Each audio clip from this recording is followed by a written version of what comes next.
Oh, hang on a second, Goggsy. Sorry, man. There's the... How you doing? I know, bad. Well, let's see it. So there we go. Bravo. There we go. I love Do it. this. I was going to... It's my flat's a wee bit chilly, so I was going to wear the sort of the overshirt, but no. In the spirit of this interview, you will have me pure Japanese Hawaiian shirt, just as God intended. Hey, I like that. That's nice. That's certainly a choice. Yeah, Sunny Beach saw it in 2019. Superb. Go and remind me, Goggsy, who's it you support? Motherwell. He's fine, thanks for asking.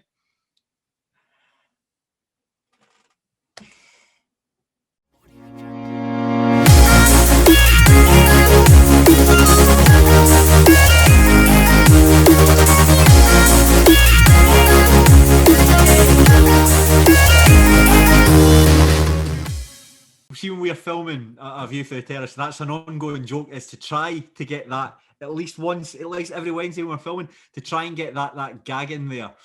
And it's getting like, it's really good fun. Like, it's like, oh, Joel got me. Like, I've been trying to get people. Joel got me like a couple of weeks ago. Said, oh, Stephen Lawless, who did he sign for? And I was like, Motherwell. She's fine. Thanks for asking. It's like, that's my joke. That's my joke, and you've done me with it. You're watching the Gog Pods. Tonight I've been joined by Craig G. Telfer, and we are about to just shoot the shit, talk about whatever's on our mind. Craig, of course, being Stenhousemuir fan, he's a big part of A View from the Terrace TV show. You know, we've already had Sean McGuigan and Robert Borthwick feature as well before, so we're gonna try go a different angle on around the show from a host's perspective, because from a host to another host, you know. There we go. But first of all, Craig, if you had a Wikipedia page about yourself, what would you want the opening paragraph to say about yourself? The best thing to come out of FK5 since McCowan's toffee. Weirdly enough, right? There was a Wikipedia page for Stenhousemuir, the town. There was under notable people, someone had edited my name into it, and it read as though I had written it myself. It was very, very complimentary about it, to the extent where you think this doesn't meet Wikipedia's guideline standards. You know, it's not factual. There's a lot of opinion in here. And then I went and checked, and a couple of weeks later, it had been deleted. So that was one of the closest I've come to any kind of celebrity there. Was that very brief moment as part of the town's Wikipedia page under notable people. The widest smile in FK5. There you go. How about that? I'll take that. That's very kind, Goggsy. We're off to a good start here. Compliments. This is very good. Thank you very much. No, it's just that whenever you like introduce yourself on the show, like you do that smile, and I'm just like, the fuck. So somebody's definitely whitened his teeth and. Let's just. We said at the start, it's none's off limits. I see this tooth here, Goggsy. Yeah. Right. When I was a wee boy, I was playing with an axle. You know, things used to a car jack. You'd use to get the tires off cars. And when I was a wee boy, I was pretending to be a ninja, and I was swinging the thing around, and it whacked off a wall and came back and smacked me in the face and basically split the tooth in half. And so I got like 3 operations on it, and get an operation, break off, get an operation.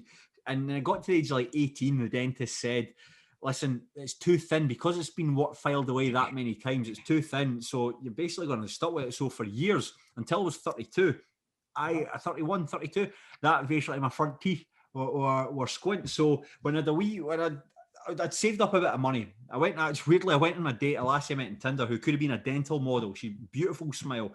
And then the whole night I'm sitting talking to her like this so she doesn't see my crooked tooth. But I got to the stage where I was like, right, save a wee bit of money and go to the dentist and get it done.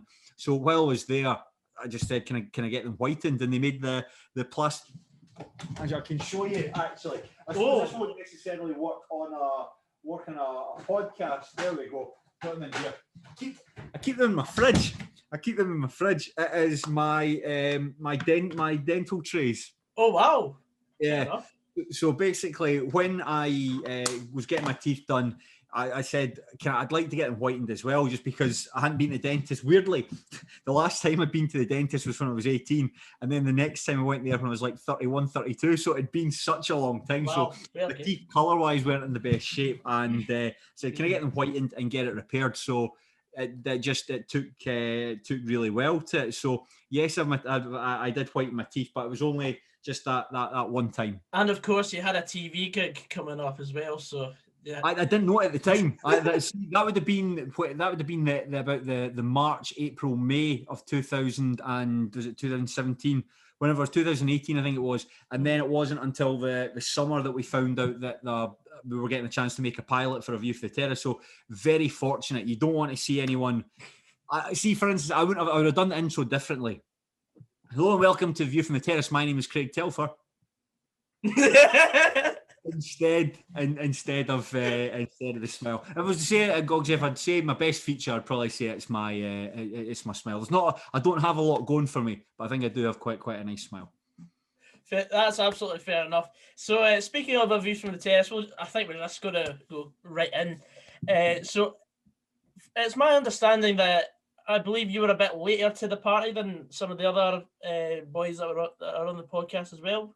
I'd run a website called Tell Me's Pelly. Me and my mate John Maxwell started it in 2012. It was the idea that we had that there wasn't a lot of coverage out there for lower league football. Weirdly enough, this is when Rangers were starting again in the third division. Yeah. So weirdly, there'd never been more focus on the third division, but we wanted to write about like Annan and Queen's Park and Beaky, the teams that don't necessarily get the spotlight on them, but write about it with maturity and give it like proper analysis.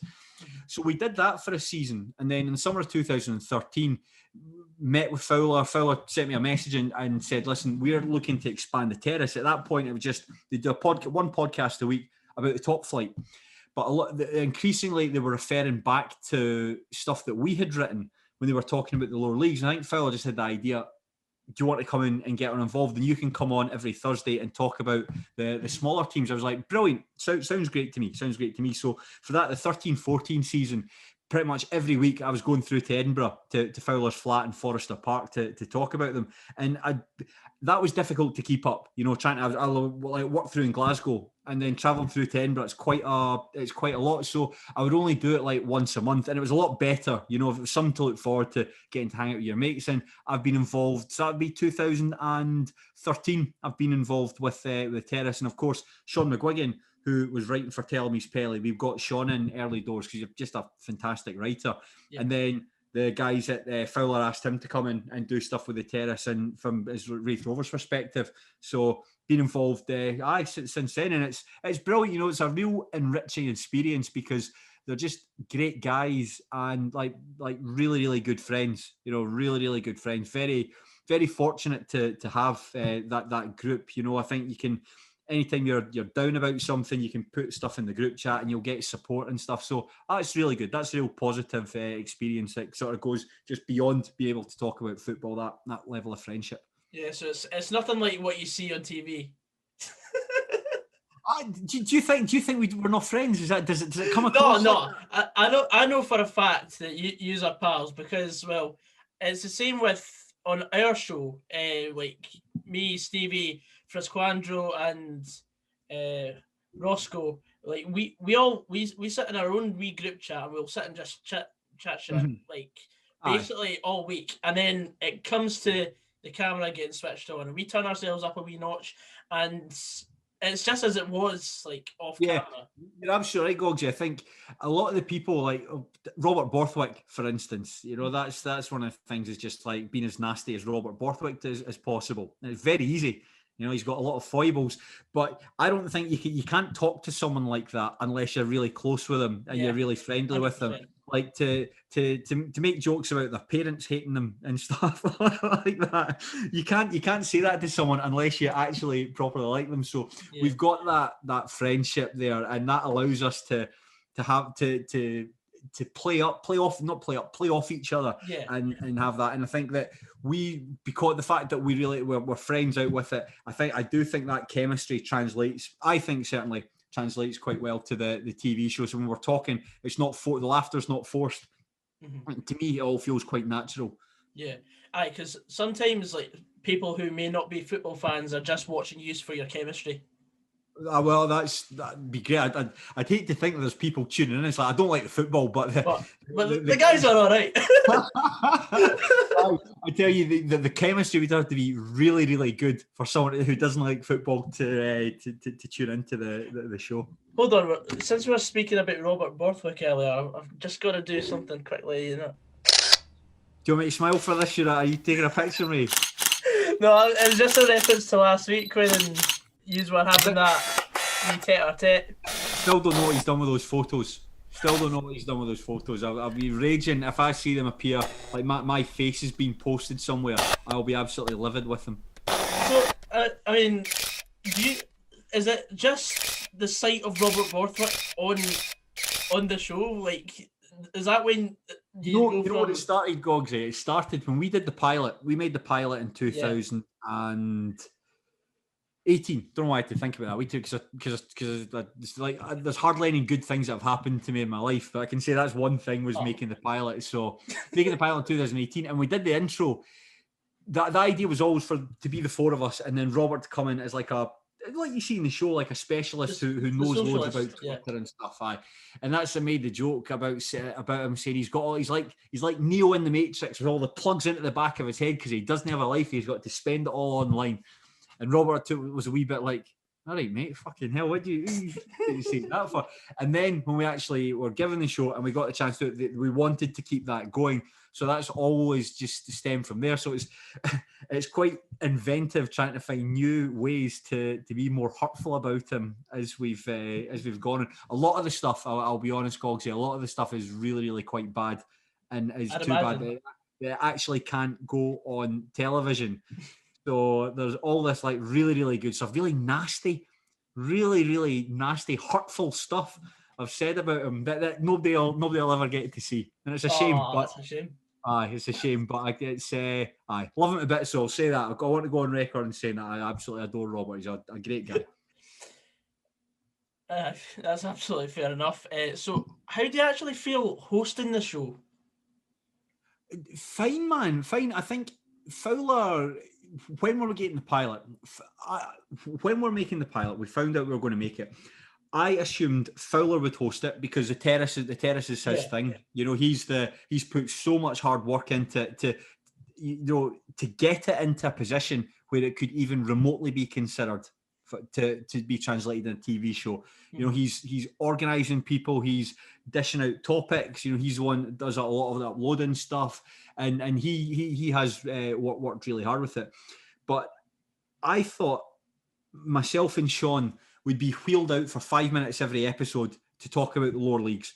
So, let's go to lower league corner. Here's Craig and Sean, and we'll say, Cowden Beath, they've done this week, you know. But when Fowler said he wanted me to host it, I'd have to guess, because it was never. He just said, "Do you want to host it?" I was like, 100%. That's a huge honour. I'm very flattered to have been asked. And I don't know if I've got the. You'd have to ask him. That's it. You'd have to ask him what the qualities. It's a white and teeth, mate. That must have been it. He must have seen that Telfer's got that tooth fixed. His teeth are nice and white. Get him in there first, and he'll be able to do it. But to begin with, when we first did it, it was very much 4 people. Like 4 people. I was the one who sort of like, I'll just introduce the sections, but I can join in as well. Yeah. But with the new series, since it came back in September last year, we've gone more to being a presenter and 3 panelists. So, for instance, I wear an earpiece now. The director, Jordan, will give me instructions to like somebody's talking for too long, move on to the next one, or feed me sort of wee questions that you can ask to chip away with. And it just allows it to basically, it's like a guide almost, like to keep things on track, to make it easier for it to be edited. And it's strange at first, you know, you're trying to listen to what the discussion is, but also try to keep tracking things that are going on. A wee bit weird at first, but then you just get used to it, and it's brilliant. We did an interview on tonight's show that's going on. Danny Lennon, the Clyde manager, is coming on tonight's show, and it was very, very helpful. We had an hour with him just to keep it nice and tight, that we didn't go off on weird tangents that are never going to be used. When you know yourself, if you're interviewing someone and they start talking, you're just like, this isn't interesting. So just to keep it nice and tight and focused, prime fillet steak stuff that they can take away and edit. So in terms of that, the hosting's class, Gogsy. It's great, and it's led to, something that's led to other opportunities. For instance, I'm very lucky enough to be asked by the Scottish FA to present. They've got a thing called the Business Club. It's like corporate hospitality. It takes place down in the Hampden Museum, where people come, they get a couple of drinks, and they get a Q&A with a former Scotland player. So the first time I did it was when we played San Marino, when we beat San Marino 6-0. And it's Kenny Miller that was the guest. And it was brilliant just getting to, like, Kenny Miller was class, getting to ask him questions about playing for Scotland and what it's like to, what a training camp's like, what it's like when you played for Vancouver Whitecaps but was still coming back over. And it was great to learn about that. It was a great opportunity to try and do something different. And, I sound like a real cliche here that you take each game as it comes.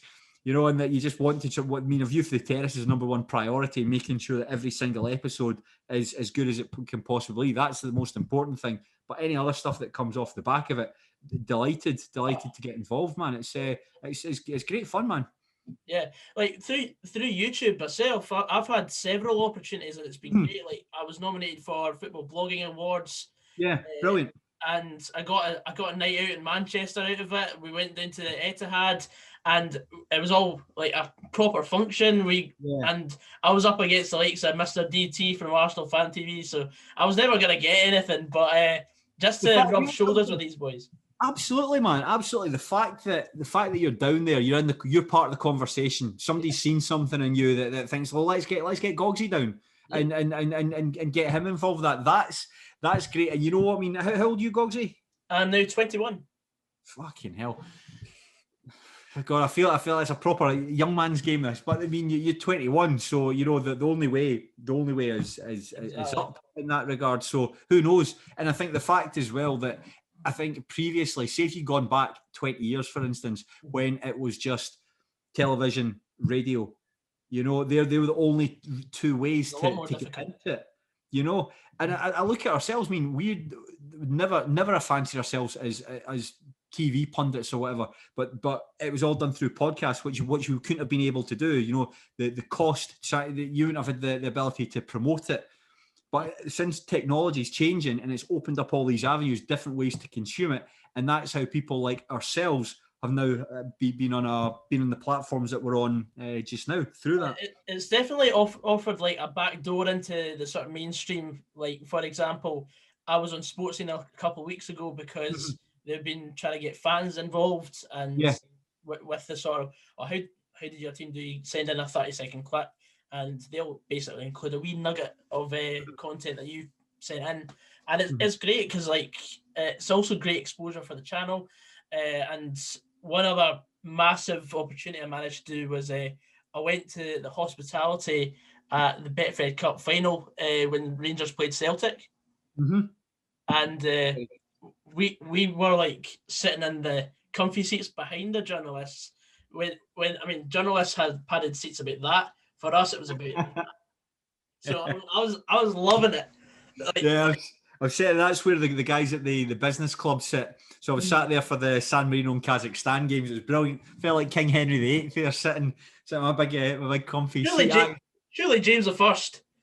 But it's you're absolutely right, Goggsy. The way that people are consuming like television stuff, it's changing. It's like it's if previously, like, talk 20 years ago, if A View for the Terrace had been on, you don't tune in on the Friday night, you're not seeing it. Now, I'm going to bed, it's on a wee bit too late, or I'm going for a night out. Well, previously, like the pandemic, I was going for a night out, I'll watch it another time. So it's the options are still there to do it. So there's loads of different stuff. If you're, as something, it's very easy for people to do it, but you've got to be good at it, and you've got to be committed. Like we were talking before there about the amount of work that you put into your channel. It's not the sort of thing you can just do once and people just automatically come to it, you've got to work hard at it. It's a constant grind all the time. Like one stumbling block, that's just a molehill, really, and you just have to keep climbing.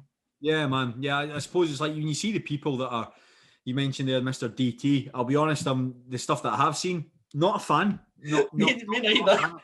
I can imagine he's a sort of guy that really does split opinion, but it's a different way of consuming football. You know, like people's tastes change how they do it, and there are no the television. You know, it's great. We're delighted that we're involved with it, but if you're not on the television, you can still share what it is you're doing and still get it out there. Absolutely. So moving on, on a Friday night, it is part of my routine to watch the show. Good man. You'll be pleased to hear. I'm delighted to hear that. Thank you. That's fine. I sit and watch it with my mother because she actually enjoys the show as well, and she always gets pissed off because she's trying to work out what the backboard says. The light box. Yeah, the light box. Like, who comes up with the phrases? Right, the light box, basically, they're quotes from our favourite TV shows, from song lyrics, things that we do. It's called Light Box Lottery, where we get the audience to send stuff in beforehand. So it's all just that. I mean, what did I have? I had one. What was it? It was a quote from Alan Partridge. I don't know if you've seen Alan Partridge, but it's golly, an alien judge.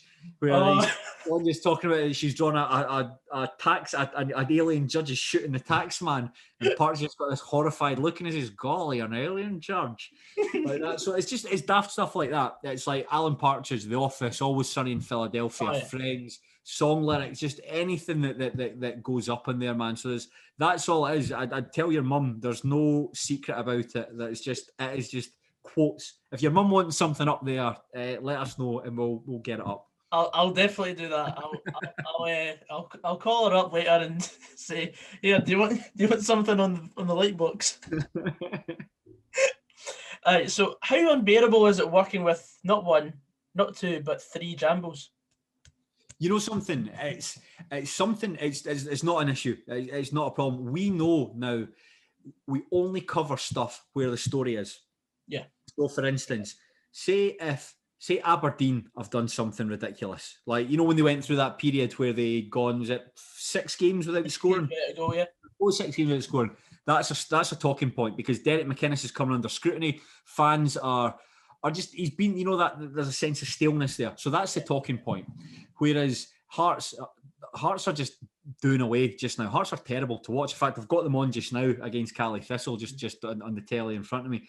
But there's not much of a story there. So we all know you only talk about something if there's a story there. It's like Rangers and Celtic. Like, sometimes I've seen comments where people don't want us talking about Rangers and Celtic because there's the feeling that in Scotland, like you listen to like Super Scoreboard, for instance, all they talk about is Rangers and Celtic, and that's fine. That's their audience. People want us to stay away from them. But if Celtic go to Dubai on a crazy trip after losing against Rangers with an injured player who subsequently contracts the coronavirus, and then the rest of the squad, that's a story, you know. So you have to talk about it. So we know that if it's nothing to do with who the teams are, who we support. It's like, I know as a Steny fan, we've done very little this season, so there's nothing to talk about. Whereas like at Hearts are just doing away. So you talk about the teams when there's something worth talking about, and we all know that's the case, regardless of who we support. Yeah, that's the exact same with me. Like, when I'm picking out people to come on the podcast, I'm looking for someone who'll tell me a story, and you've done exactly that. Because I never go for, like, people were telling me, oh, why don't you go and ask David Turnbull to come on for an interview? I'm like, the guy's 7 days younger than me. He's not going to have this story. I saw that Turnbull's is a documentary. He did the Inside Motherwell thing. It was like a 30-minute documentary when he got injured. And I thought the documentary was very well put together, but Turnbull, to me, didn't necessarily have a lot of personality. I suppose because he's a young guy and stuff, and he's, you know, that expression, let your football do the talking. But I thought that Turnbull might not necessarily be the best interview. When I did podcasts, Goggsy, I did a podcast, Tell Him He's Pelly, where I interviewed lower league football players, and I always tried to interview them around 30 and over. Because guys that have played, guys that have been relegated, guys that have won playoffs, guys that have won tournaments, because I just find that they've got the just interesting stuff to talk about. You talk out to a 21-year-old who like Turnbull's had a serious injury, and I suppose that's a story in itself there. But he's not done anything yet, really. You're absolutely right, because I mean, yeah, he's had one good season where he's just broken into the first team, but he's playing really well just now. I'll say that, and he's a smashing player. I mean, he's playing the same way that we were telling everyone about 3 years ago, and I mean, now he plays for Celtic. Obviously, he's getting that sort of platform that he deserves because he is a talented footballer, and I hope he does make it into the national team. Well, there's no reason to say. I think the only issue is that the central midfield's a position that Scotland are quite well stocked in. It's just a shame he can't play left back or up front. No, right back. Beg your pardon. We've got loads of left backs. Loads of left backs. He can't play. We've got far too many left backs. Speaking of my mum earlier, do you have anything you want to put on the light box? As in on the show? Oh, right. Okay. Or I'll give you some time to go and think about something to put on. You put your mum on the spot there, Gordon. Hold on. Hold that thought. Hold that thought. And the phone's just rung, so she'll be about another hour or so. Oh. What is it? Oh, it's a big... I brought a McGuigan. Hey, listen, very good. That's my favourite Stenhouse Muir player. Fantastic. Thank you. What a guy. What a hero.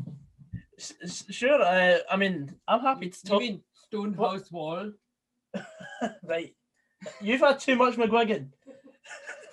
Anyway, so Stenhouse Muir, I've actually got a wee history of going to Stenhouse Muir quite a lot. You play in there was a game with YouTubers that was played there a couple of years ago. Were you part of that? I was part of that. In fact, no, that's the one from Falkirk. But I do have somewhere a team photo of us with the Sam H logo, and I scored 2 goals in the game.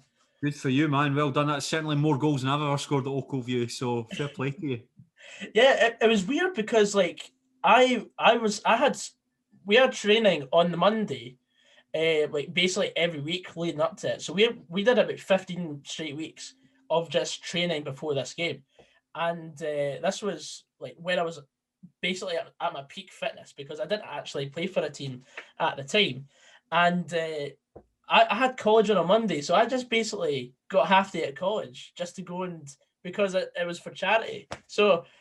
It was great. Good for you, man. Good for you. What's your fitness like now? Absolute shit, mate. I was the same, man. Before lockdown, like where I worked, there was a gym there, so I'd be in there like every day, and looking reasonably trim. But now, like it's just it's all that hard work is just unless you keep on top of it. Right through absolutely. I mean, I used to have a gym membership, but I didn't realize you had to go. It's one thing having the actual card that lets you into the place, but unless you actually go into the place, then it's no use to anyone. Aye. So, what would you say is your favourite segment from the show? Favourite segment? That's a good question. My favourite segment, definitely when we get a guest on. I can say that 100% when we get a guest on, and the interview we did with Danny Lennon that's going out this evening. That's my favourite guest that we've had on. Interesting. Danny Lennon is a funny guy. Like we've got our green room upstairs. Mm-hmm. So the studio is split into 2 levels. There's a bit downstairs where what you'll see that with the seats and stuff like that, and then there's the bit upstairs where we all sit and we plan the segments and we go up there between sections in the show. And Danny was up for this. The guests all come and they'll hang out with us for 15 minutes just to break the ice a wee bit, and we get a wee bit of a vibe for them.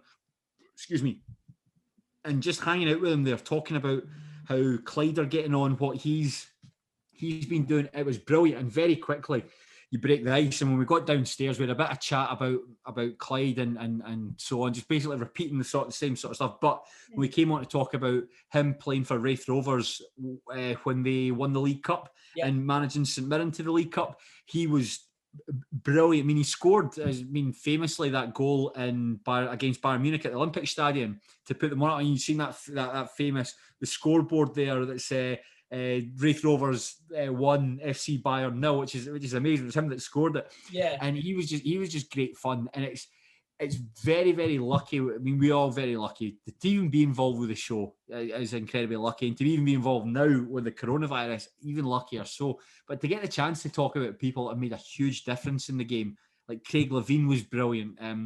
Like getting to meet Shelley Kerr, that was great as well. We've had Michael Moffat, a player who I've absolutely loved watching for United, getting him to come on.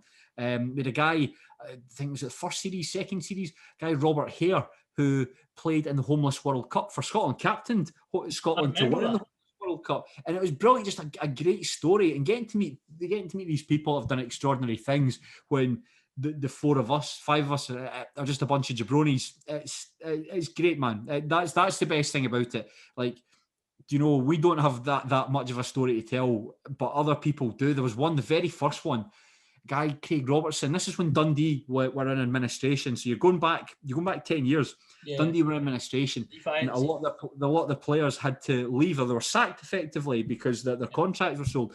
So they needed trialists. So this guy was playing at like Lockheed.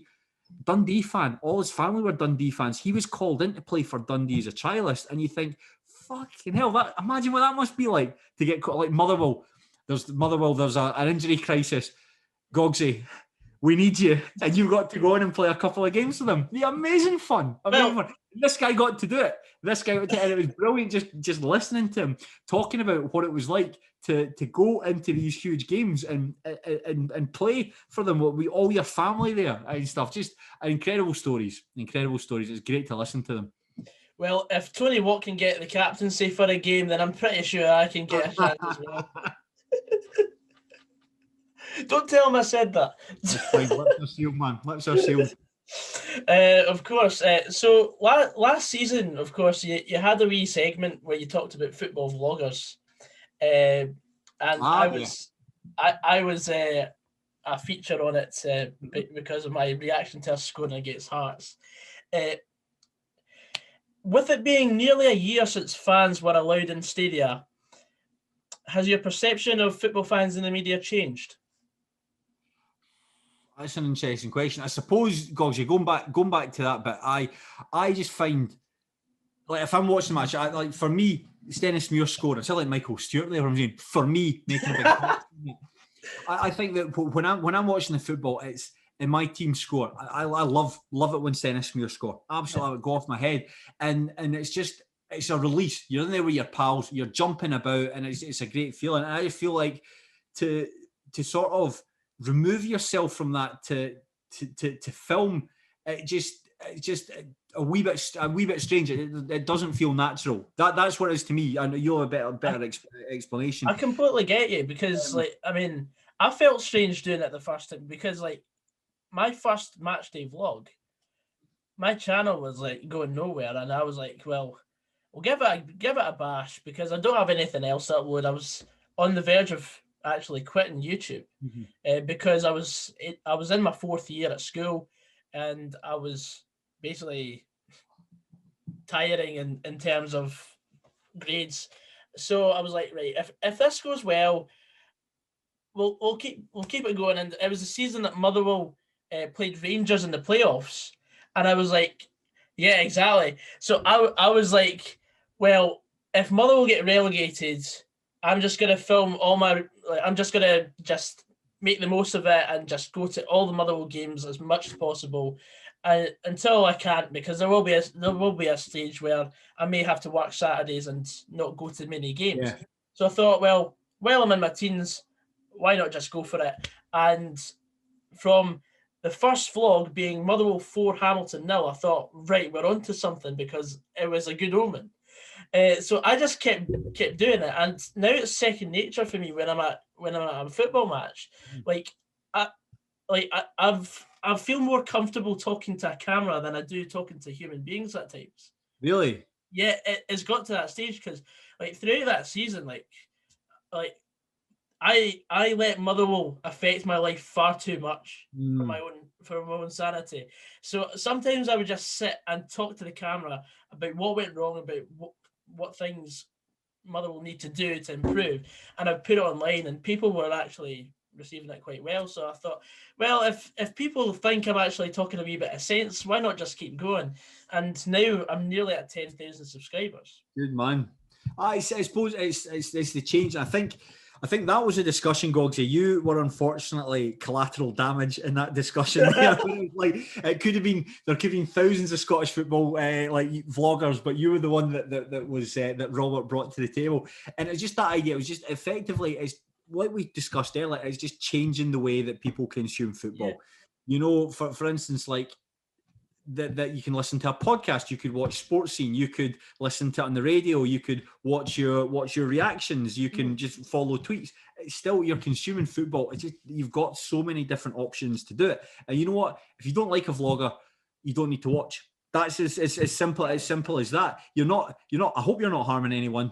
You're not harming anyone. I don't And so it's different ways of doing it. And if that's how you consume your football, then that's fair enough. That's it. That was a discussion. That was a discussion about just about. I use that word consume football. I'm using that a lot. How you take it in. You know what I mean? No, I completely get it, because it was at the time, like, because I'd only just gone down to Sunderland for uni, and like. Everyone was tagging me on Facebook, like, "Oh, Gogsy, you're on the TV." I was like, "What have I done now?" But of course, it was just because I'd tweeted out my live reaction, because that goal, I was just sort of talking about what was happening, because it felt like the game had died down a wee bit. Mm-hmm. So I did a wee I was planning on doing a wee 20-second clip on how the game was actually going, how nerve-wracking it was, because it was 2-1 at the time, and then Mark Gillespie makes a save and defence into attack in the blink of an eye.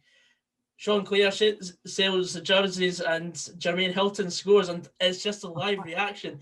And that was absolute gold dust, because as a videographer, you'd like to see on LinkedIn, it's just something that you absolutely love to have on your roster. Like, I captured that moment, and it's just moments like that I think are brilliant.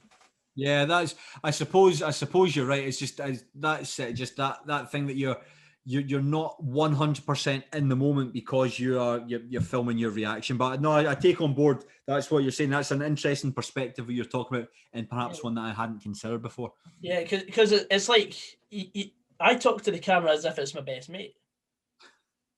As sad as it sounds. No, but listen. You make friends. You can make friends wherever you go. Absolutely. Anyway, we're going to move on a wee bit. So, being a Terrace supporter, what would you say is your favourite memory over the years? There are a couple of things that really stand out watching the Warriors. I mean, the club are not successful. Gogsy, the club are probably the least successful football team in the SPFL in terms of they never won a league title. Mm-hmm. The biggest trophy they've won was the Challenge Cup in 1995. The guy, I do the tannoy for the club. I'm the stadium announcer at Stennismuir, and the guy who I was taking over duties from, he had to step down because his wife's work habits changed, so he had to look after the kids on a Saturday. But he was saying that his dad was about like coming up for 90, and his dad had supported the team since he was a wee boy, and he has never seen the team win a league. And I'm just thinking, so let's hope that doesn't happen for us. And I was thinking, well, if I'm 34 just now, you'd hope, but another 50 years or so. And just to think about the team going 1884 to say, like, see what's it to about like 2071, whatever, never having won anything, you'd think that's not great. However, though, what I would say, I know I'm joking about that, but the small moments of success make it all the better. Yeah. You know, you'll know that yourself supporting Motherwell. You go there, you don't expect to win every week, but you at least want to like challenge for a cup, maybe get into the top 6 and that. And you want a moment to defy your season. Exactly, man. You want to be competitive. You want to get into the playoffs. You want to push for promotion. But with the Warriors, there's a couple that one of the best games we went to was in 2005. It was away at East Fife, and we'd been told in the supporters bus down that we've signed this young boy. He'd been released by Aberdeen. This young boy, 16 years old he was, toty wee boy. name's David Templeton, you know, like, and the guy, and the old boy was like, this old boy Don was like, brilliant player, honestly, just the way he's going past boys like they're no there, amazing. And we went 2-0 down at East Fife, and we're playing terrible, playing so badly. And the manager at the time, Des McEwen, just like, put him on. We're losing. What's going to happen here? Put him on. And Templeton came on, set up 2, and scored the winner in injury time, like for his debut, which was just amazing, absolutely amazing.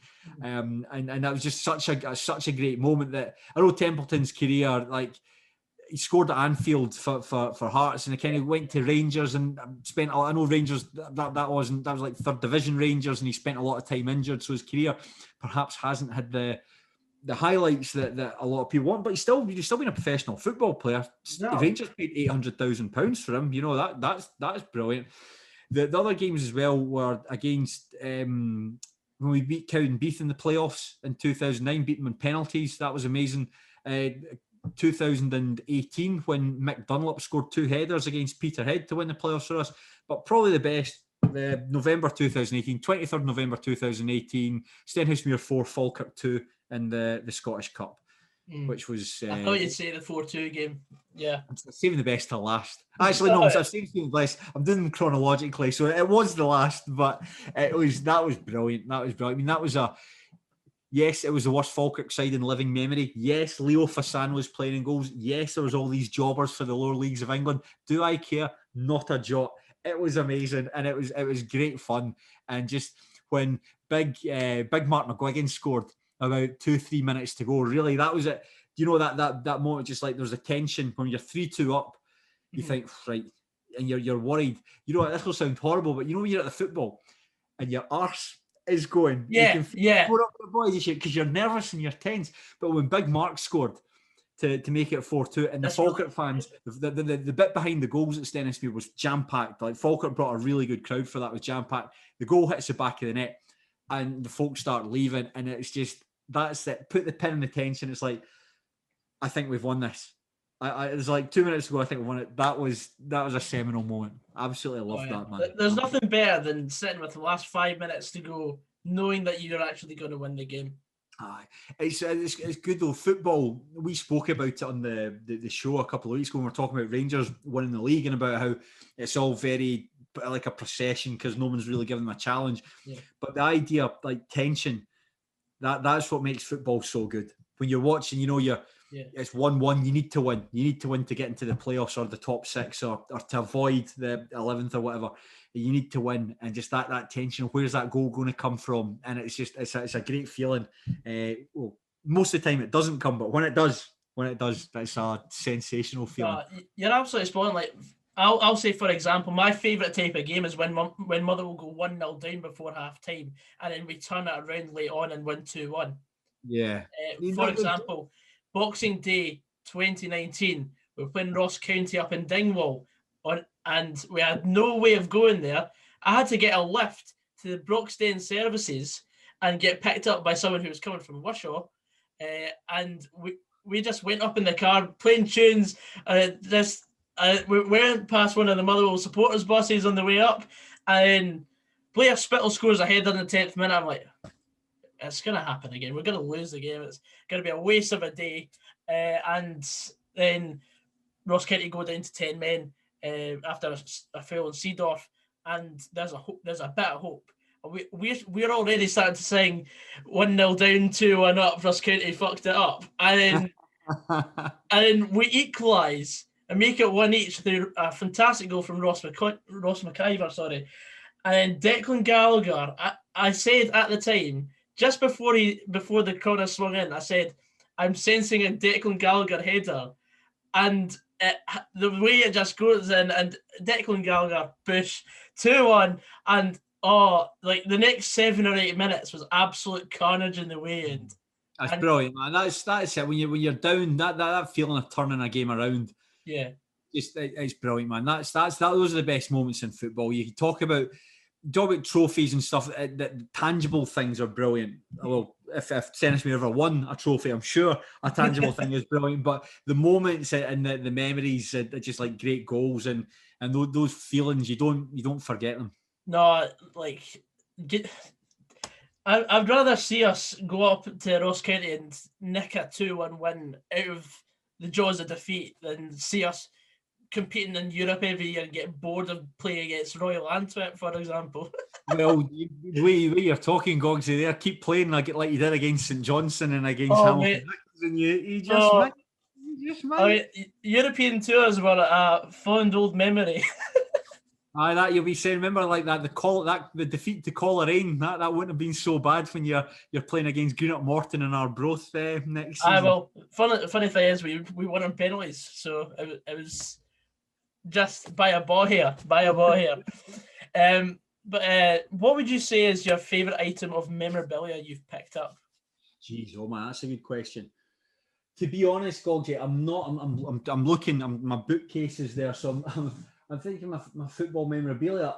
You know something? It might not be not necessarily football, but I'd always say I always like this.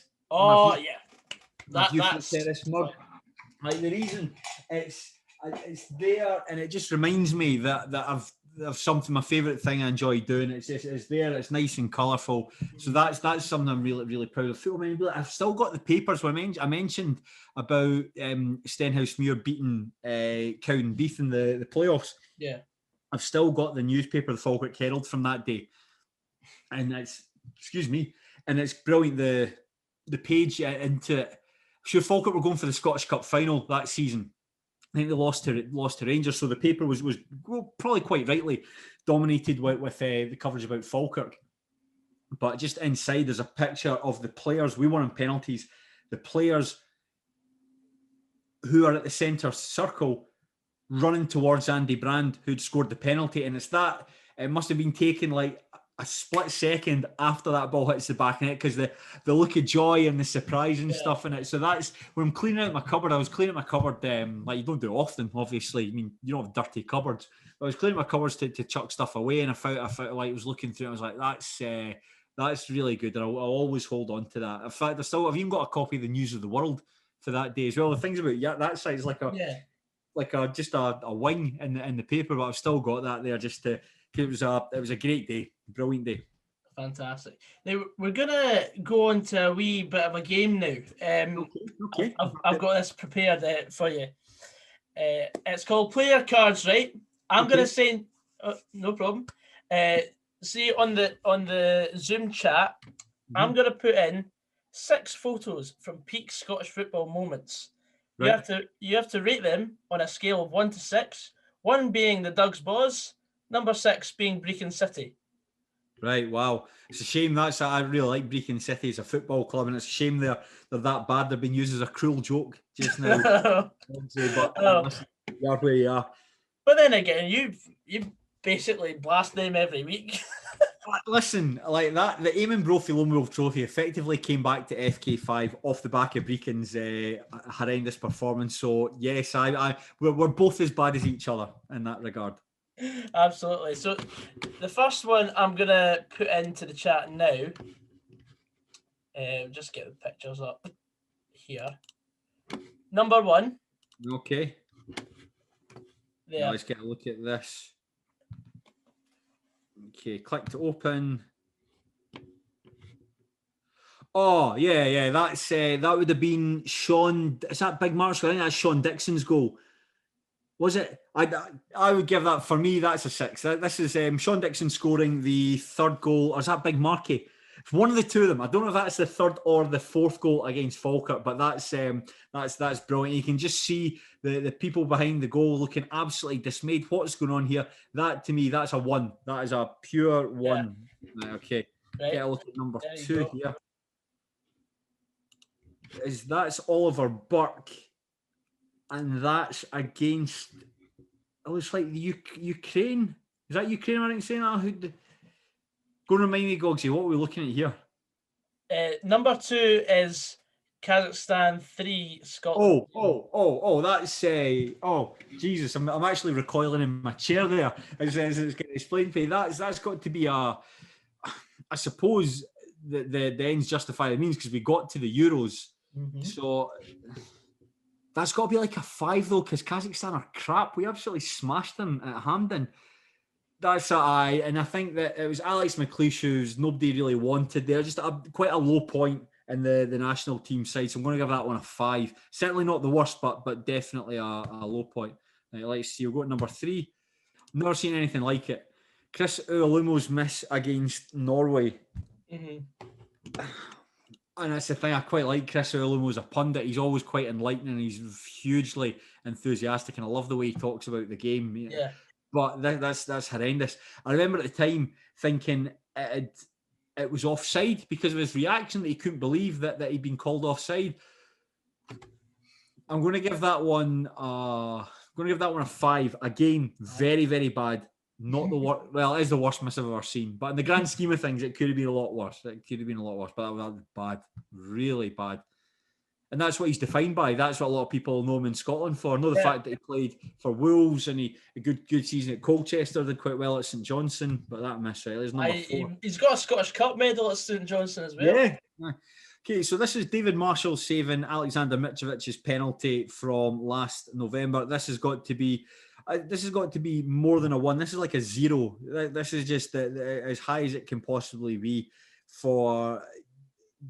We were watching it at View for the Terrace, so we film every Wednesday. But because this was such a big game, thought it'd be stupid for us to talk about it because the conversation will have moved on. You know, if you don't discuss it, you're going to look like arseholes. So we filmed the bulk of the show on the Wednesday, but then went in to watch the match through in Livingston, the 0 through in Livingston, and then would record immediately afterwards. And so we were all watching that together, and it was just incredible, man. Incredible moment. And I remember jumping about with Fowler and Jordan, the director, and then turning to look back at the television. You got David Marshall like looking at the light, the referee. Just, does it count? Is that okay? Is that okay? Is it all good? Something's happened. They're going to have to take it again, and he'll score. And then when it was given. It's just like what a sense of relief. That's a seminal moment, Gogsy. Seminal moment. Absolutely. In Scottish football. Okay, let's get number 5. Edinburgh 1, Motherwell 2. I'll give you the context of this. Because this on paper, this doesn't seem like anything interesting at all when a big team smashes a wee team. No, but I'll give you the context, right? So Edinburgh City take the lead and are 1-0 up against Motherwell in the Betfred Cup group stage. Mm-hmm. Motherwell make 2 changes and bringing on Chris Cadden and Elliot Freer. And both of them go on to score in the last 15 minutes. Okay, that's good. I'll tell you what happens now, though. If you look closer to the middle left, you've got a guy on a railing. Yes. What happens here is, as the Motherwell players are going to the corner to celebrate, a guy comes over to the railing, tries to climb the railing, and falls off the railing. Right, so that's a bit of over-exuberance then. Yes. It's sort of taking the piss out of Motherwell for over-celebrating against Edinburgh City. Gogsy, I don't think I can possibly rate this. I think that this is an image you should see. The Stennismuir one, absolutely 100% appropriate for me. The Motherwell one, should have maybe saved that for a Motherwell fan. Okay. I think it's Motherwell beating Edinburgh City that's not news. That's had it been the other way round and it was Edinburgh City fan falling over, I'd be like, brilliant, it's a 1, give it to. But a Motherwell fan marking out because they've beaten Edinburgh City, I'm not having that. However, Right, Gordon, I'm looking at this one. It's potential security issue detected. If I download this, this isn't going to affect my computer. Number 6. Number 6. I'm going to download it. Download it. And if I get a virus in this computer, I'm coming straight round to your house. Yeah. This, and I know that if you look at I'll explain the goal. This is David Weatherston, Queen's Park's number 10, scoring in the playoff semi-final against Arbroath at Gayfield. He is being flanked by Paul Kearney and Alan Troughton. It's my all-time favourite photo, and I recently learned that if you look at the top right-hand corner, you will see a young Gogsy there. Yeah, absolutely. Brilliant. See, Gogsy, when we made the pilot for the show, the set we made for the pilot was really, really different to what it was now. It was like full of football strips and memorabilia and magazines and photos and all sort of stuff. Yeah. But because for copyright reasons, we couldn't use them. Mm-hmm. But the studio for the pilot, we had photos on the wall, and one of those photos was framed was that photo there in the pilot. Holy shit. It's like it's my favourite football photo. It's my favourite football photo. I think to me it perfectly encapsulates the Scottish lower leagues. You've got the two older boys like at the top centre dancing. Each other. Got you and your granda both copying each other's positions there. The photographer down there giving the yes. Boy there on the far right there with his orange jacket looking completely unamused. The fact that it's sort of like the stone steps, the wall behind it's a bit minging looking. It is just pure 100% Scottish lower league. Perfect photo, absolutely perfect photo. And it's great to actually meet someone that's that stars in it. So fair play. I don't like when you tweeted that. Someone I know tagged me or messaged me saying, "Is this you?" I was like, "Hold on, let me get my specs." I was just like, "No, surely no." But I then looked at the rest of the picture and I was like, David Weatherson was my favourite Queen's Park player at that time. He was brilliant, wasn't he? Yeah, like because that was my first full football season as a football fan. But you started off, were you a Queen's Park supporter first, and then no, believe it or not, you'll love this. My dad's a Motherwell fan, and he's my main influence being a Motherwell fan. My mum's also a Motherwell fan. That was before they met, funnily enough. Wow. Aye, so it's all coming together.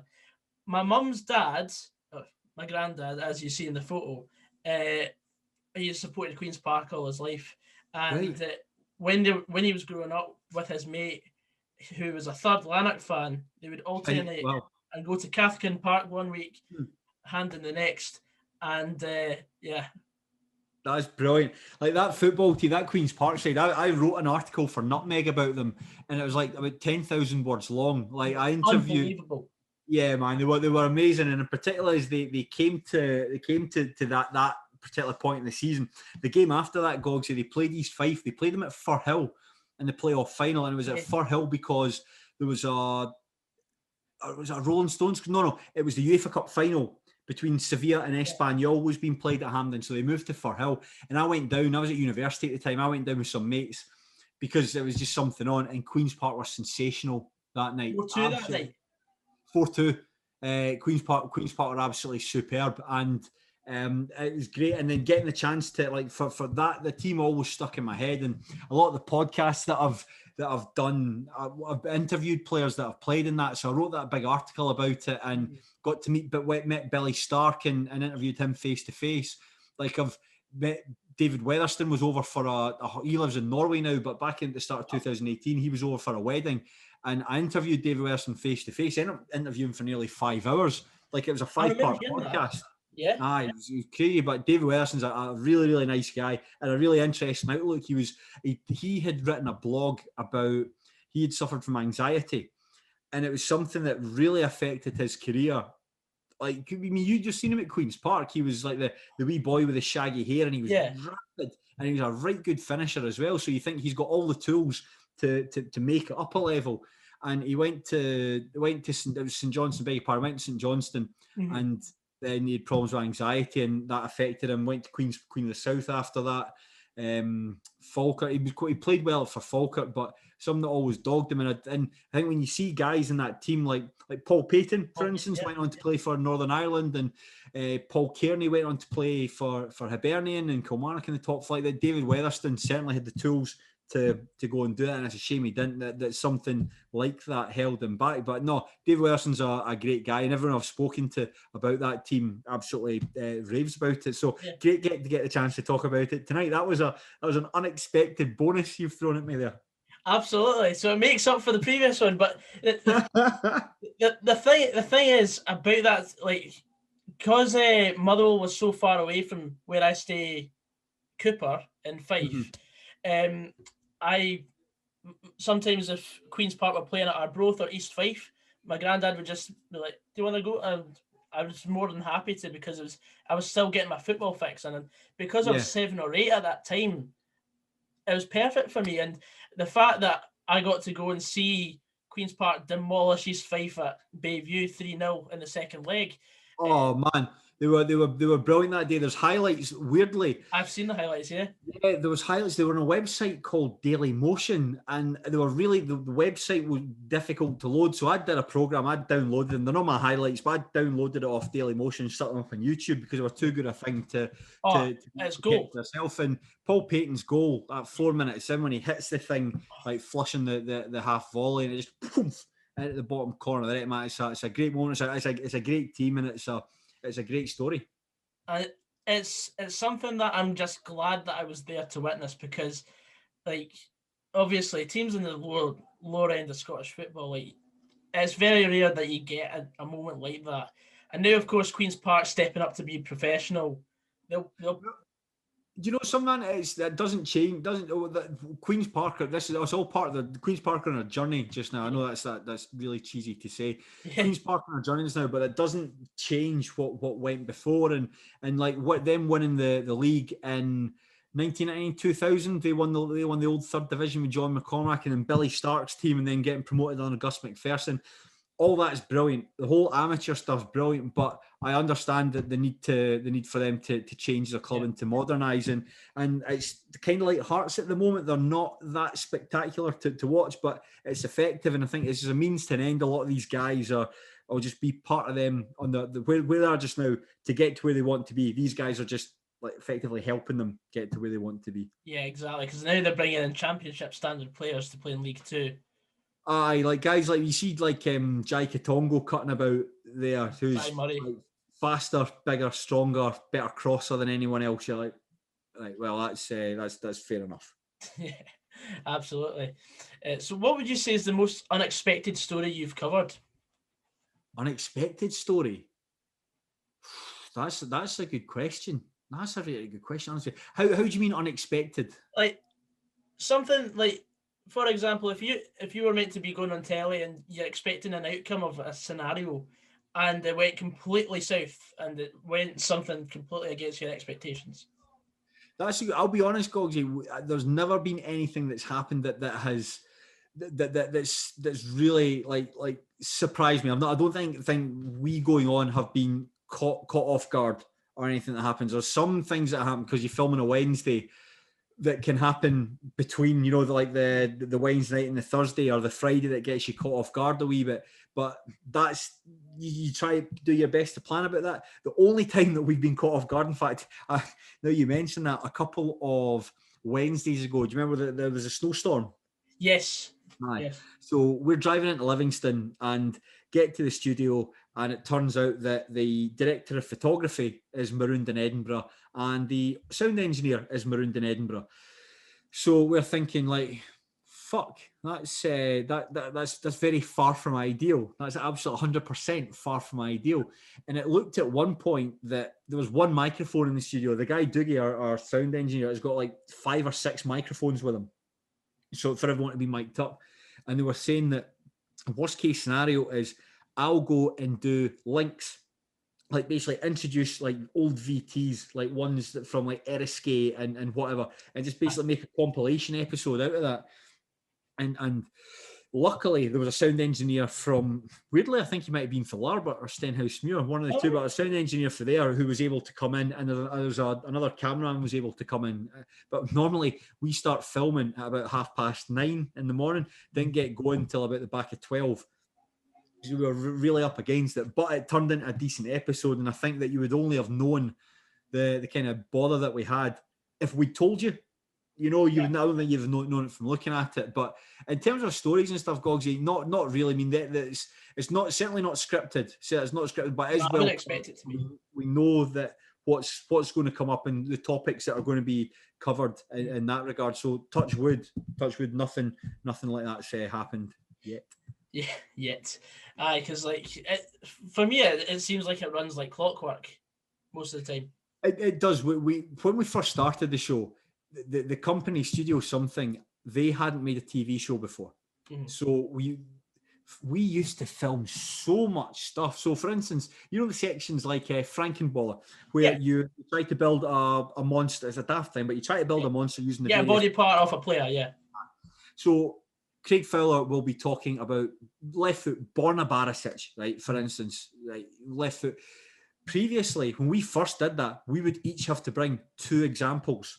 So the amount of work that went into it, the amount of stuff that was filmed that went into it was extraordinary. And it was just a nightmare for them to edit or they just so much stuff for it to be turned around quickly. It was just too much. So we know what to bring, the points that we need to make, the laughter around it, the jokes around it, they happen on the fly, but the talking points. So if you're saying, why would you want to put Borna Barisic's foot on? Here's the examples. Amazing at free kicks, amazing at crossing, amazing at penalties. They're the examples that you would use. And it does run a lot better now. Like we know at what time of day we should be filming. We've got a floor manager, Mark Lacey, who's a brilliant guy, big Hibs fan as well. And he's really good. Like he's got to be the guy that's like, right, come on guys, finish your fags and you come, that's it. We're shooting this next scene, hurry up, lunch is ready. He's got to be that guy that does that. But he's really good. He's very experienced at that. And now when we first started, it was all new to us. We didn't know how TV works and how things work. But now we know, when we're filming, we have a good laugh. It's great fun. But first and foremost, it's got to be professional because there's professionals like the camera guys, the sound engineer, the makeup artist, the director, Andy, the producer, all very experienced guys, all very professional guys. It's all about making a show as quickly and as professionally as possible. And we've got to be professionals in that regard as well. So you muck about, but when it comes time to filming, it's like, boom, we're filming. Yeah, you can muck about to an extent. That's what we've got. To an extent, but then if somebody starts getting arsey about it, somebody would just tell them, like, shut the fuck up. Like, you're trying to make a show here. Like, stop mucking about. And we all know now, like not that we ever mucked about to begin with. No. There was an episode going back one, like, see all the sections. Like, I'll write an intro for the sections. I'll type stuff up and memorize it and speak out. But there was one section midway through, right back at the start, like 2019, where we had a big break. We'd like about a half hour's break between segments, and I hadn't written anything up, so we're ready to go, and I hadn't written an intro. And you think that's shite, because I should have done that in the time that or prepared it before, rather than everyone ready to film and I don't have anything to say.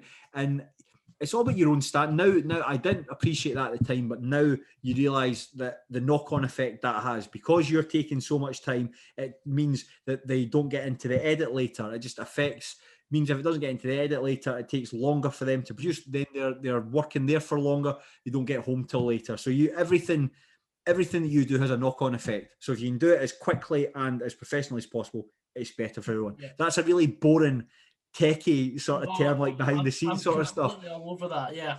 But it is just stuff that you don't appreciate. While you get to hang out with your friends, that's brilliant. You're there. Fundamentally, it's your job. You're getting paid to go and do it. So you work hard at it. Aye, it's work first, play later. Yeah, I mean, in fact, like I've said, I keep saying this, we are very lucky that we get to hang out with our mates and talk about Scottish football. But at the end of the day, you're there to make a show. If you weren't there with your mates, you'd be, you'd still be there to be professional and stuff. And that's the most important thing, is making sure you've got a quality product that's ready to go every Friday night. Exactly. Is there anything that COVID has changed in your life that may remain the same once you've got normality? That's a really good question.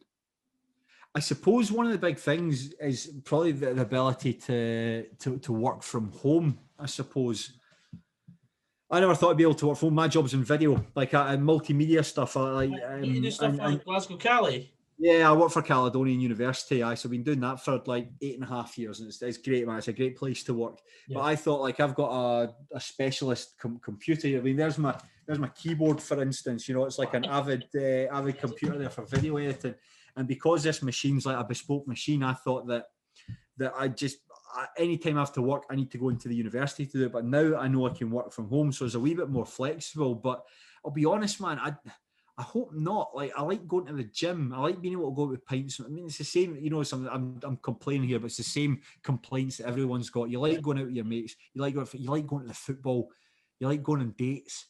You like all this sort of stuff, that you can't do at the moment. And it's difficult. You miss going places. You miss going through to Glasgow for pints and stuff. And I can understand as we've got a long road back to where we were like this time last year. I know this time last year, this would have been when you're beginning to think that something's going to happen in Scotland, but you would never have thought that a year later that you're not really any further forward. Yeah, so really. I think probably it's a boring answer again, Goggsy. I think my work situation is the only thing that's changed. I'd like to think that come the summer, being able to sip on a delicious pint of Tennent's with your mates and being out to like 1, 2 in the morning, just having a great time. That's the sort of stuff. That's an early night for me. Right, okay. No bother. That's fine then. I'll go it right. That's fine. Maybe I'm a wee bit older than you, Goggsy, so maybe that's what it is. So have you been on any football trips abroad? No. It's the simple answer for that. Steny have the only time since I've been following Steny they've played in Europe. It was a pre-season friendly to Norway in 2006. It would have been 2006, but I didn't go. I mean, I was at like about 19 at that point. It was just at university. It was skint, and the idea of going to Norway would never happen. I've never been to a football game abroad. England, I suppose, is the closest you get. I've been to a few games in the Premier League, but no, never been to a game abroad. I suppose when you're 19, you're not really thinking about Norway. You're thinking more about Ibiza or Malia or. Goggsy, do I strike you as the kind of man that thinks about Ibiza? There you go. I don't know, mate. I don't know. I'll leave that one there. No, man. I've just always been a bit of a VL. That's come to terms with it now. You think at the time you're a bit like an outsider, but then you realise you're just like one of the guys for the in-betweeners. It's you're not cool. It's just the way it is. Just the way it is. So now we're talking about Scotland qualifying. What would be your earliest memory supporting Scotland? The earliest memory supporting Scotland, I vaguely remember I was in the Cubs. I remember being in the Cubs, and I vaguely remember going to a game against the Faroe Islands at Hampden and beating them 5-0. John McGinley was 6-0. And it was at Celtic Park? No. This would be in the 90s. The 90s. My bad. Goggsy, you're forgetting I'm 13 years older than you, pal. It would have been every single day is a struggle, man. I'm telling you. It was around that time. But I remember when Scotland played England in the Euros, and I remember going to my dad's house. I went with my dad to my dad's mate's house to watch it. And I remember Gordon Dury being fouled for the penalty. And I remember my dad, like this distance, like, yes, celebrating when we won that penalty. And then I remember Gary McAllister hitting the penalty, David Seaman saving it, Scotland taking the corner, getting cleared upfield, and then Paul Gascoigne scores like a out-of-this-world goal, losing 2-0. And the game, I remember just petering out, and England just very professional, a better team than us, but very, very professional. And I remember afterwards my dad saying, Craig, it's like this all the time. And I think that don't think he probably realised that Scotland wouldn't qualify, go to the World Cup and then never be seen or heard from again. But it's those sort of the highs that don't really amount to much. That dopamine hit you got from the penalty award just completely been run out. But I suppose that's the earliest memory of watching them was that game against England, where it vividly sticks out. So that's where your initial thing against Uri Geller has come from, not just because of his video. To be honest, it's Sean McGuigan's the guy. Sean's a wee bit older than the rest of us. Not old, not by much, to be honest. But Sean's 42, so he just gets it because he'd have been in his teens. He'd have been in his teens at that point. So when you're a bit more formative and you begin to take things up and your memories are a bit better. So he remembers the stuff about Uri Geller. So Sean's brilliant for all that stuff. Anytime we're on the show and we do a section about Scotland, a lot of the time it's like just leave it to Sean because he's very, very good at talking about the national team. He does. He seems very well rehearsed. Sean is incredibly professional. Like the guys like for instance, like Fowler doesn't do notes. Fowler doesn't do notes when it comes to his points. He doesn't like type anything up or remember it. He's like, I'm here to talk about St Johnstone, and he'll remember the stuff he needs to make.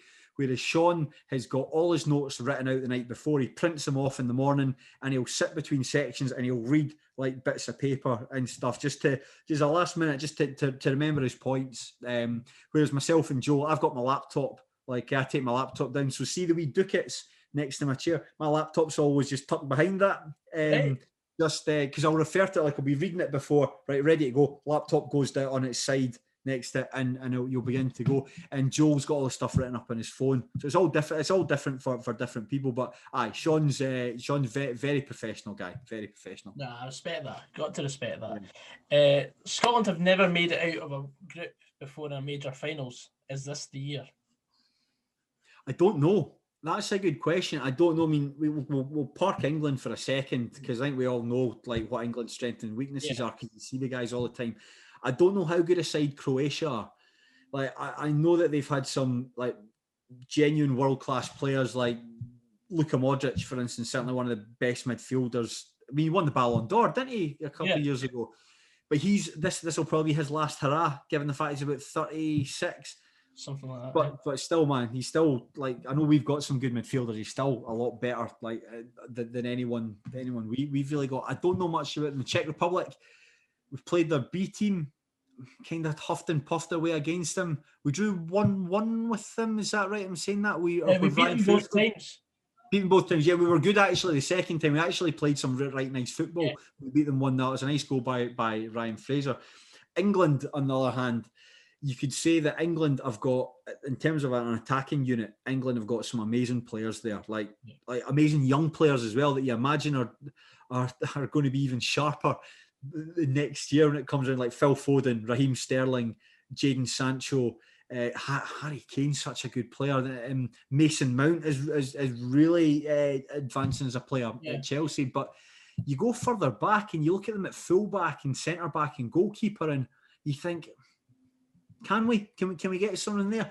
But then you kind of think that our best striker is a sort of like, as much as I love Lyndon Dykes, sort of bang average striker playing for a mid-table team in the English Championship. Mm-hmm. Is that really going to upset Harry Maguire?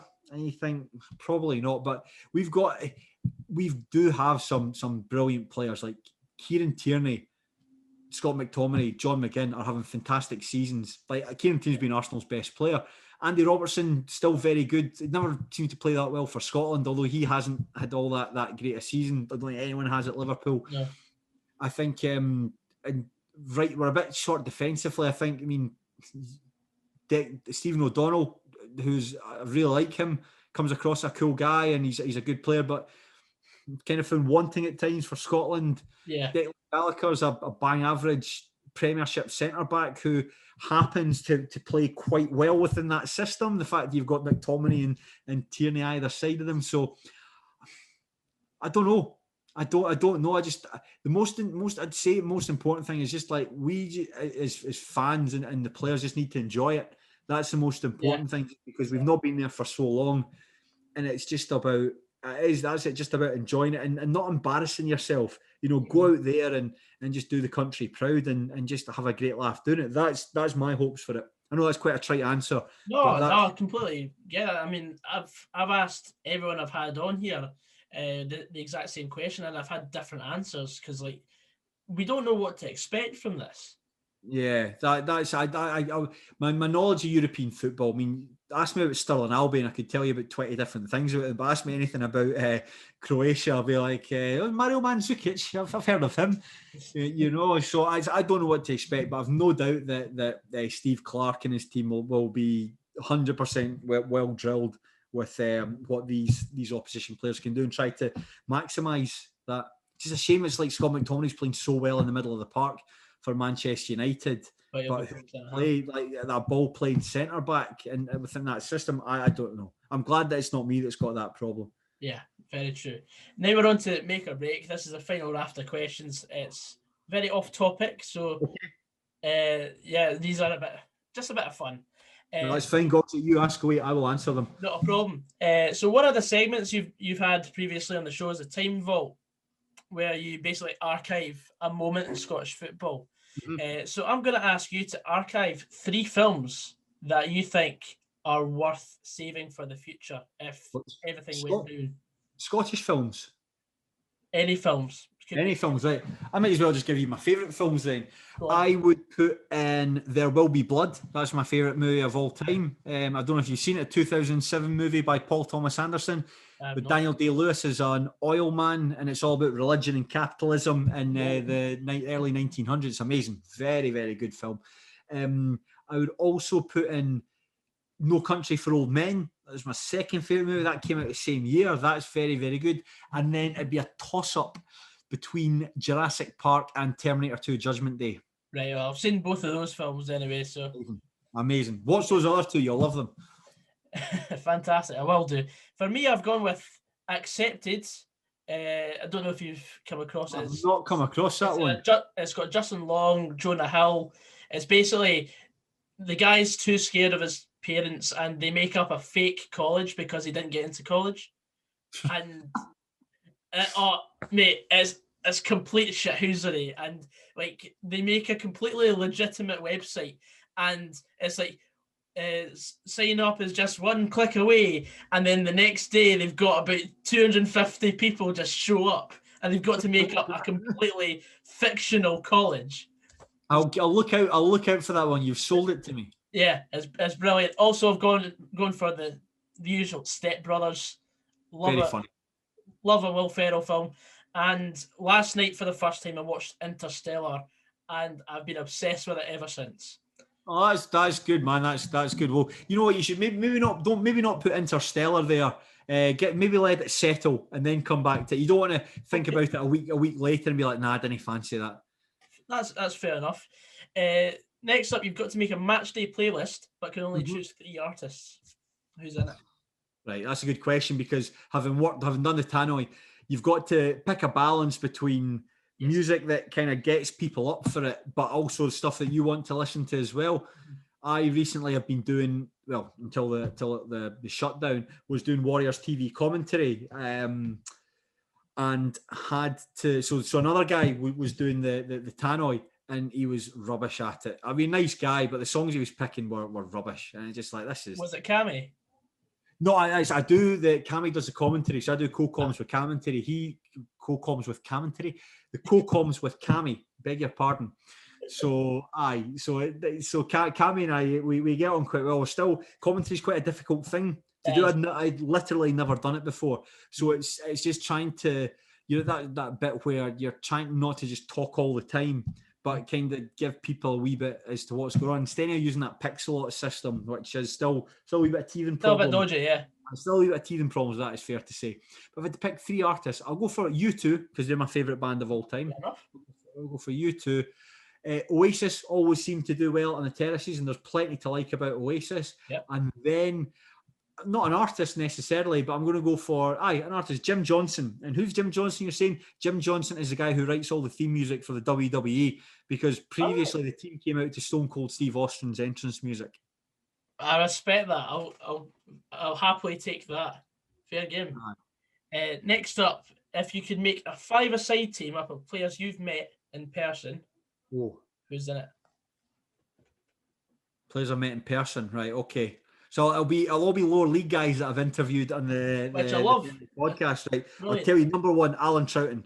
I think he'd be amazing at 5-a-side. Alan Troughton's a smashing player, and a player that you think, how come he's never had the chance to play like in the top flight? I don't know, but maybe because he's not that fast and he's a wee bit small. Folk don't want to take a chance. The ball at his feet, like he's very, very good, very, very good player.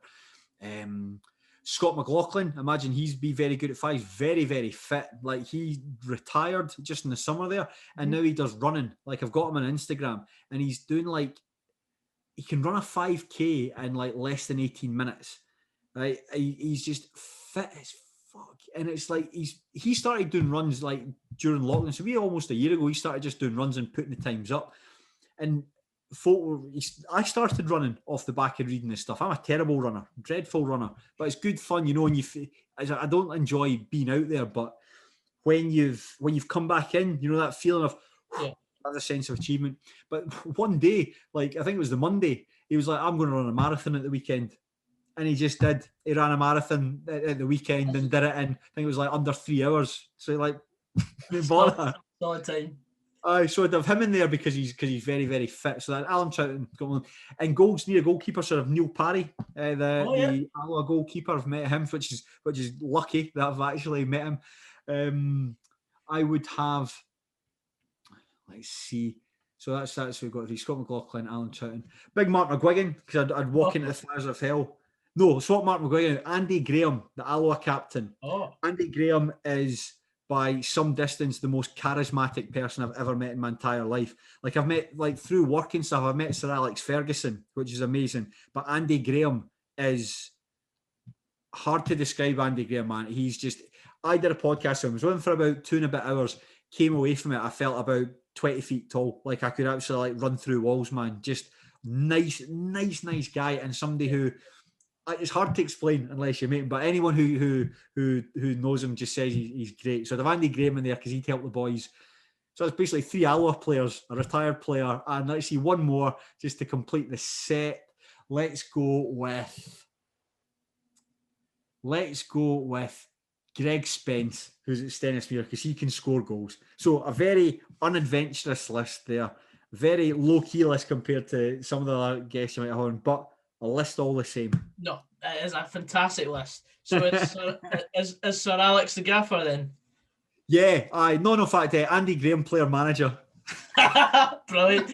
So what was it like getting to interview Sir Alex?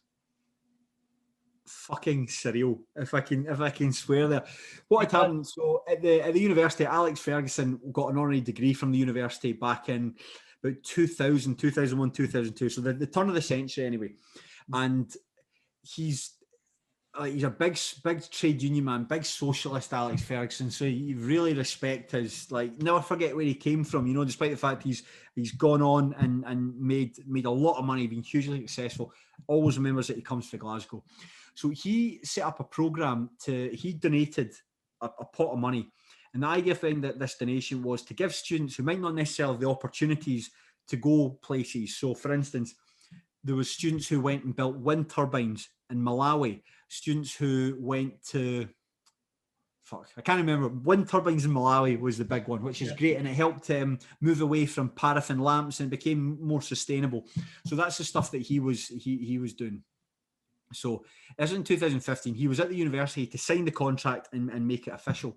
And that day, STV were going to interview him as well. But I can't quite remember, there was some reason STV, they didn't want STV there. So the plan was, Alex Ferguson would go and speak to STV would come out, and I would go in with my camera and set up an interview. But for some reason, STV, they didn't want STV there. So it was, right, Craig, you go and interview him. So I went into this office at the university, and for 2 or 3 minutes, it was just me and Alex Ferguson in this room, right? The people in his team weren't there. No other staff of the university were there. It was just me and him in this office. So I'm like, fucking hell, it's Alex Ferguson, you know, one of the greatest football managers of all time, guys. Won European Cups, won trebles and all that, managed Scotland. And so I'm miking him up. We've got a clip microphone. I'm putting that onto him. And we sitting down across from each other. And I'm a bit nervous, you know. I'm like, he came into the room when everyone was there, and so I was introduced, and it's like, this is Craig, and he's like, hi Craig, Alex Ferguson here.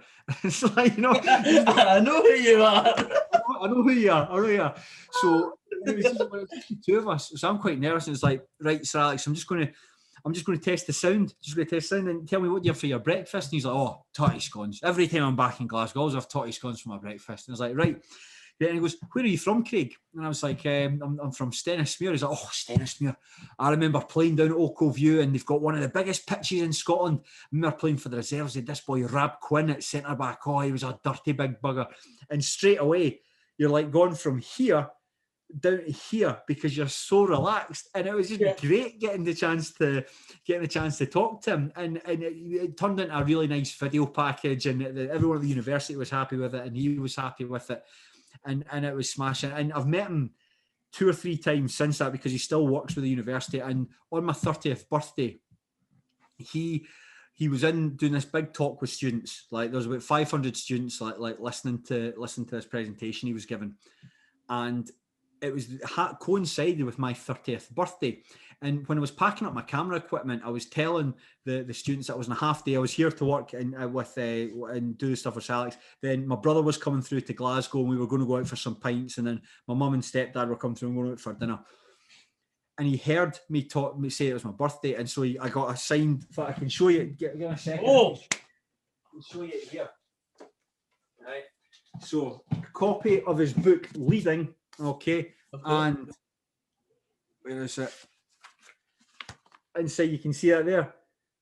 To Craig, happy birthday, best wishes, Alex Ferguson. So he's, you know something, he's incredible. It's like when you see him with the students who have benefited from his donation, he sits there and he just asks questions and he's interested and he's listening to them, and it's great. He seems genuinely delighted that these people have taken this donation and are going on to do amazing things around the world, and it's brilliant, and it's delighted to have met him. That's a real privilege, and probably the high point of working at the university. Fantastic. And I have to show this to every person I get on the podcast. I don't know if you know what this is, but it's a signed artwork of Faddy scoring that goal in Paris. That's pretty cool, man. That is pretty cool. I'll say that. That's really cool. To Goggsy, happy 18th. Happy 12th. Oh, it's 18th, so I thought it was your 12th birthday. No. I mean, I do look a bit young, but that's class, man. That's class. That's aye, because great moment that. Oh, absolutely. I mean, because my uncle was the team doctor at Motherwell, I got some opportunities to speak to some of the players and do some videos with them, and Faddy was so kind to give me half an hour of his time. And I mean, he was injured at the time, so he wasn't going to be playing in the game. So the fact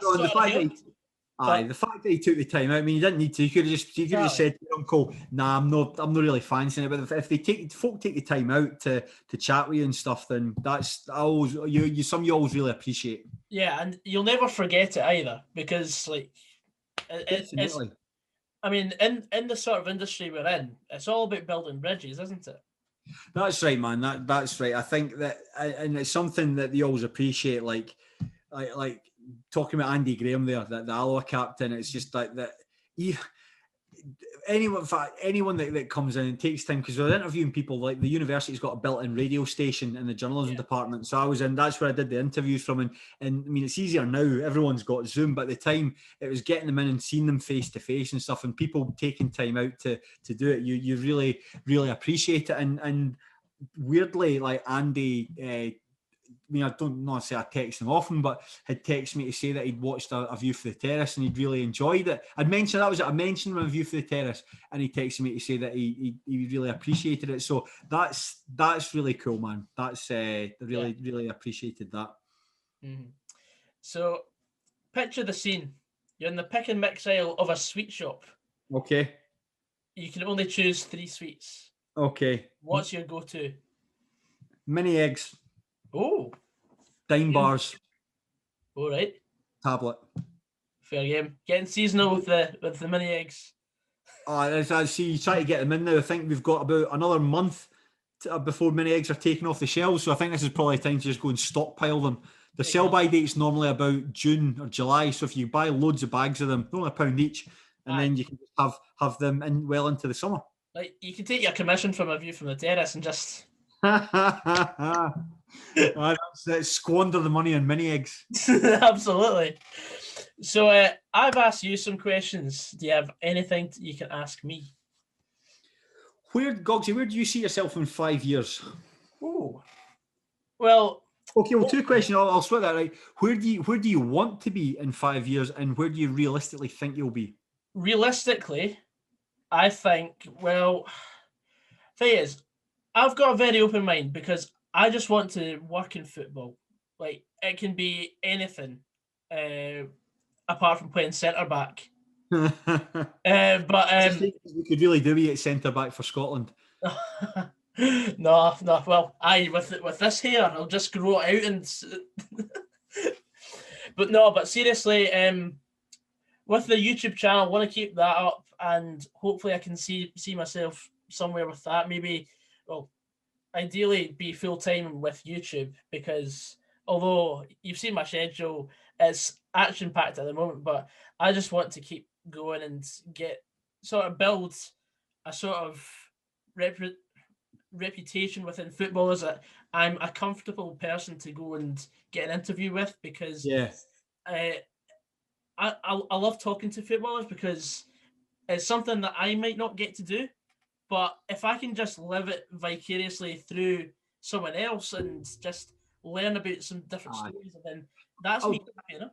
I'll say that, Gogs. It's like when you got in touch and said you wanted the interview, this is exactly actually how I thought it would go. Just like very, very easy going, and just like it's like we've been talking for. It's coming up for that'd be 100 minutes. We've been talking for, and it's absolutely flown by. You know, it's you're very good at just having making everyone feel, well, certainly me, anyway, making me feel relaxed. Well, that's great, because I mean, when you're in the media or when you're a footballer, you get asked these set amount of questions over your career, and it's usually the same questions, the same banal answers, and you're sort of coached out of wearing your heart on your sleeve. And I want to sort of reinvent that in football, because I think that's sort of missing in the wider scale of Scottish football. I think I think that certainly something that Simon Ferry's done very well on Open Goal is. And it probably comes to the fact that he's an ex-player as well, and he's well thought of in football circles. Yeah. But certainly something that he does very well is put his guests at ease in the conversations he's able to have with them. Mm-hmm. So that's definitely certainly one of the strengths there. And I think because he's so good at that, you're seeing footballers in a different light. Exactly. And I just want to do that because a lot of people put footballers on a pedestal and they don't realise that they're actually human beings. And then they send so much hate on Twitter or whatever. It's that's I can't condone that, man. Just like telling somebody they're shite. I've found in my experience the footballers I've approached have all been like, granted they're at a lower level than and there's quite a niche interest there. For instance, like, I imagine there'll be more people looking to hear from James McFadden than there would be like Mark McGuigan, for instance. But it's like, I think people are just like, they're generally approachable and folk like talking about themselves. You know, like I mean, the only person who didn't get back to me about doing a podcast was Rob Douglas. That was the only one who sent him a DM and didn't reply. But you know, everyone else is generally very receptive to doing it. So folk like doing it. And you know something, like, as well, with there's a lot of podcasts out there. At the moment, I've certainly seen, like, during lockdown, the numbers shot up, and I think it's quite difficult to stand out from a lot of them. I think that the Terrace is quite well established. You know, that's been going since 2009. But there's a lot of new ones, and there's a lot of like players being interviewed and stuff. So it's just sort of just finding a way to do what you enjoy doing, but it stands a wee bit out. I don't know how you square that circle. That's the difficult thing. Yeah, you're absolutely right, because I mean, like, so many people have the same ideas, but it's all about your execution and how it's actually going to look in the end. I mean, my dream is for the podcast to actually, when we're all allowed to, I want to start taking cameras and start traveling the country, interview someone ahead of Ross County versus Motherwell, and travel up to Dingwall, see what the sort of feel for the game is at the ground. Maybe do a few challenge videos at different grounds as well. That'd be absolutely fantastic. Because, like, I live and breathe football, and if I'm doing anything else, I think I'm wasted. Well, you know, someone like the way that people are consuming football. I've said it. Fuck, I'm going to stop saying that. The way that people are changing, football's changing. So who knows, man? There might be something by the time you reach my age. We might have seen something that completely takes it off a different tangent that opens up all these new avenues for you. So like I say, man, when I went to journalism school, I just wanted to write about football. Never in a million years did I think that I'd be doing like what I'm doing just now. And it's just a case of just like sticking in, getting that. I got that reputation as somebody you could go to talk about the lower leagues, and somebody who like kind of a bit arrogant, but knew their stuff. You know, someone that watched a lot of it and could talk about it with a degree of knowledge. And since then, that came the Terrace, doing other stuff for like the Daily Record and the SPFL and XTV and stuff. And here we are. So it's just certainly what you've said there when you got invited down to the thing at the Etihad. It's all about moving in the right directions. But I mean, you got bags of time. Yeah, absolutely. So, and I mean, I feel privileged that the BBC have just they reach out to me and say, "Do you want to do a 30-second clip for Sports Scene this week?" And I'm like, "Absolutely! Like, I'll be there. I'll be there last Tuesday. Like, I'll happily turn up at the opening of an envelope. It's just." That's the right attitude to have, man. You'll go far. Well, gotta try. But anyway, I think that's all I've got to ask you. But unless you've got anything else you want to... No, I've thoroughly enjoyed that, Gogs. I think that's been very thorough. That was I think we've spoken for longer than I anticipated, but it's I've really enjoyed that, man, and I hope that people enjoy. I mean, like I say, I've not really achieved much, but I hope that folk enjoy listening back to it, and they take some. Nobody will take anything for this. They just enjoy it. That's I want them to take absolutely just enjoy it. You'll enjoy it or not. Aye, that is it. Just try and enjoy it. That's my takeaway message. Please, exactly. Just try and enjoy it. Anyway, guys, thank you very much for coming on to Craig Telfer, the host of A View from the Terrace. He'll be on every Friday night until probably the end of the block, which will be 6 or 7 weeks away. Is it? I think so, yeah, give or take. Yeah. So yeah, thank you very much, guys. I've been your host, Goggs89. I bet it was you were. See you later, guys. Drive safely. Now, but before you go off,